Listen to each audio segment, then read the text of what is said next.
I'm in Fresno, California at American Legion 509, and I'm about to head into the coin show.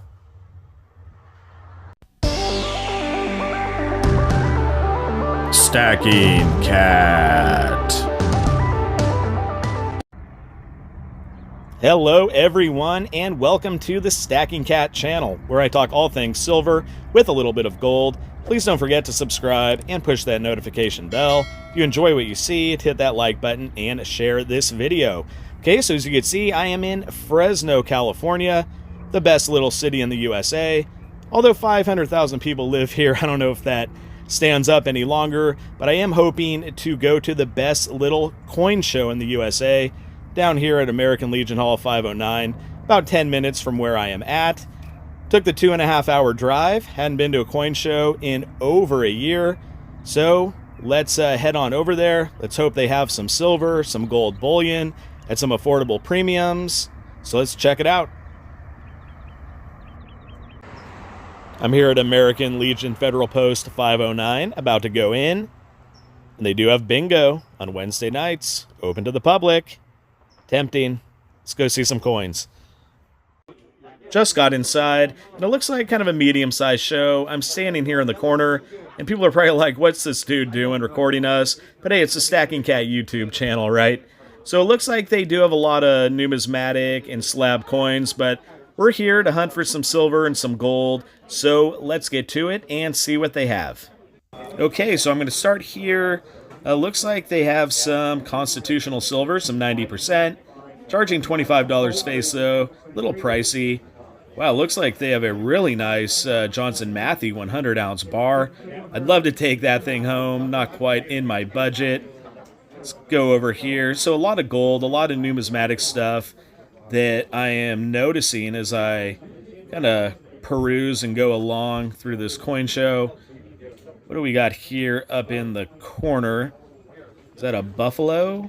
So those buffaloes are part of the commemorative issue that came out at the U.S. Mint a while back. It comes in the really cool casing and all that, but love to own that coin. However, I don't think I'll be walking out with it today. So yeah, so far a lot of numismatic stuff, some 90%, a big 100-ounce bar. Let's go to the next spot. Okay, so here we go. Looks like we have some good stuff here. We have some old 1-ounce vintage silver rounds right up my alley. I think I'm going to have to talk to this guy. A lot of good stuff here.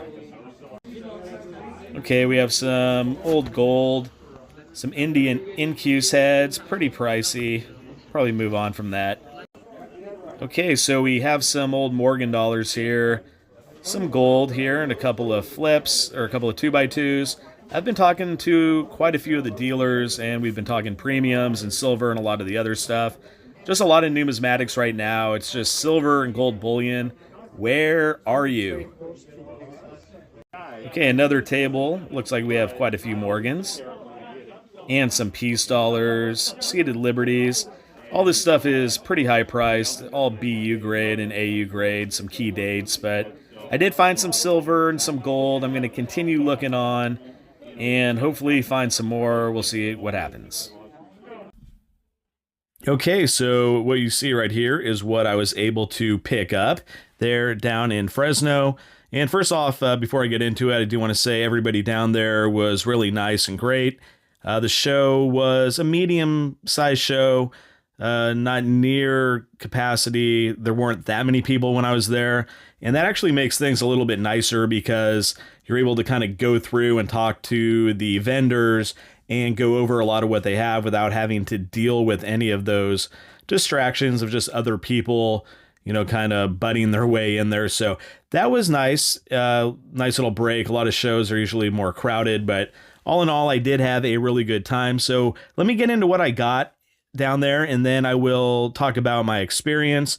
I talked with a lot of the dealers down there about various things, particularly about the premiums and sales and the scarcity of bullion, because there just wasn't much silver or gold to be had. So let me show you what I got first, though, here.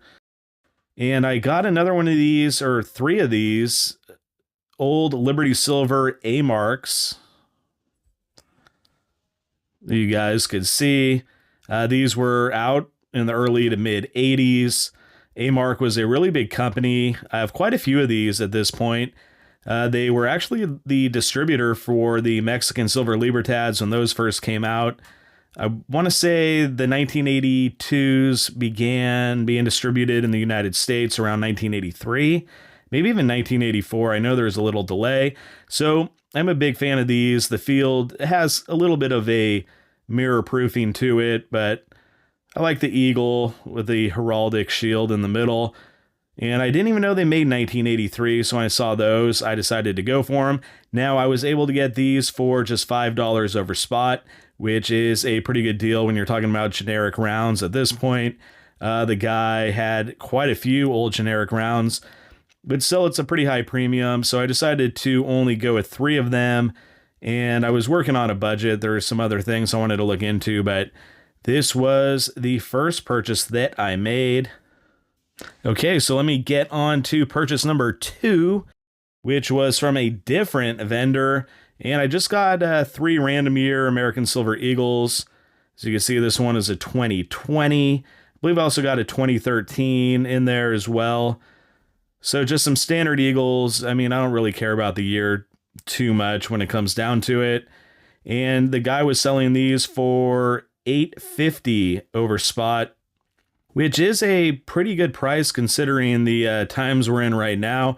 A lot of times you're seeing these in the $10 range. So I only bought 3 of these as well, just because I don't know, I'm still one of those people who have bought quite a few Eagles in the past at much lower premiums. So I feel a little weird paying that much for them, but you know, at the price that he had them at, I decided to pick up 3. I just thought it's always good to add Eagles to the stack, really, in any context. I mean, they're the stacking foundation for a lot of us. So more Type 1 American Silver Eagles. And finally, I had to get a 1/4 ounce gold coin. Now, I got this from the same guy who sold me the A-Marks. It is a 1982 Maple Leaf. So you guys could see. I'm going to keep it in this little 2x2 though for now. I don't have any more capsules that'll hold the maples, so it's in pretty good condition. It might be worn down just a little bit. However, with gold, usually you don't find too many worn coins. So you guys could see it's the young queen, of course, that is on these older Canadian coins. Looks like that one's worn out a lot more than this side is, than the side with the maple on it, but it's a 1982. Wow, there we go.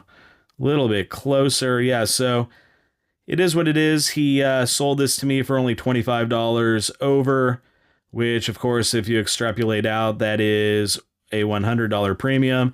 But for fractional gold right now, that is a really good price. Get that to focus.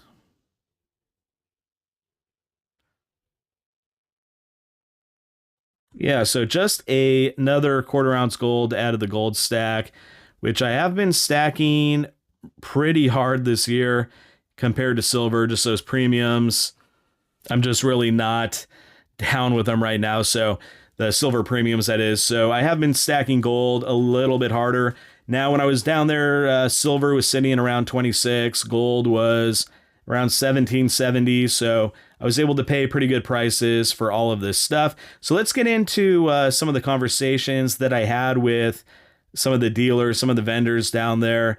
One of the guys, the guy who sold me the Eagles, actually, we were talking about just premiums and overall, and he asked me how much other people were selling them for. He knew how much they're going for online, just, I guess, to gauge where everything was at and just to see where I was at if I actually was going to go ahead and want to purchase them. I'm assuming he just wanted to sell them to me just to get a sale. And I said, you know, most people are selling these for around 10 over. The guy who sold me the A-Mark and the gold maple leaf was selling the Eagles for, I want to say, 10.50 to 11 over. And he showed me his wholesaler price that he has, that he pays for all this stuff and what he was selling it for. And he was a really nice guy. He was around the same area that I live in. and he sold it to me for wholesale. So the price that he paid, and that's $850. So he's paying $850 for these Eagles.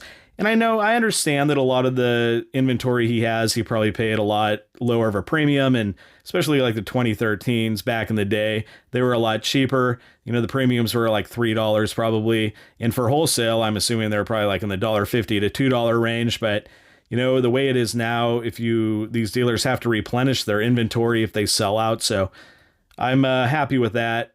All these premiums that I paid were relatively good. Just, you know, in the context of the times that we're living in. And then another thing that I wanted to get into is what they see in the future when it comes to the silver market, the physical silver market. Didn't get into gold too much. Silver seemed to be more of a topic on a lot of people's minds.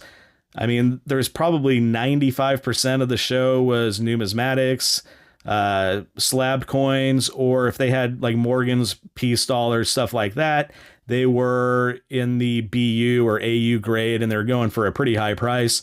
I think you're probably going to pay maybe 50 to 55 for a BU Morgan. So pretty high prices for common dates, but that's just, I guess, where we're at this point.